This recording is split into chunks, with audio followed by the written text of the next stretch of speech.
भारतसँग डराएकै हो भने प्रधानमन्त्री बालेन्द्र शाहले राजीनामा दिए हुन्छ। तपाईँहरूलाई एउटा कुरा अचम्म लाग्छ होला, मैले पनि अस्ति प्रधानमन्त्री भएपछि नै थाहा पाएँ भारतले नेपालको जग्गा मात्रै होइन नेपालले पनि भारतको जग्गा धेरै ठाउँमा मिचेको रहेछ। अनि यो कुरा चाहिँ अस्ति भर्खरै थाहा पायो। त्यही भएर दुइटै देशले अध्ययन गरेर हामीले मिचेको छौँ, उहाँहरूले मिच्नु भएको छ, के छ त्यसलाई चाहिँ बसेर एउटा साथीको रूपमा समाधान गर्ने चाहिँ हामीले सोच राखेका छौँ। यस्तै पारा हो भने प्रधानमन्त्री बालेन्द्र शाहले न त कालापानी लिपुलेख र लिपेदुरा फिर्ता ल्याउन सक्छन्, न त देशलाई नै बचाउन सक्छन् होला। लाज लाग्न पर्दैन भने एउटा प्रधानमन्त्री जस्तो व्यक्ति भएर नेपालले पनि भारतको जमिन मिचेको छ अरे, जबकि भारतले विभिन्न कालखण्डमा अझै पनि विभिन्न ठाउँहरूमा सीमा क्षेत्रमा सीमा अतिक्रमण र हस्तक्षेप गर्दै आएको छ, हाम्रै खुल्ला आँखाले देखेका हौँ।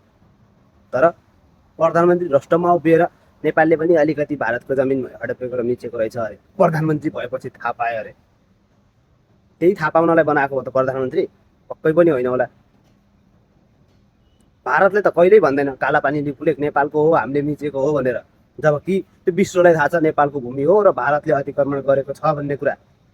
कस्तो गुइठे प्रधानमन्त्री भएछ भने, नाम मात्रैको सिभिल इन्जिनियरिङ, काम भनेको हर्क साम्पाङको जस्तो पनि रहेनछ।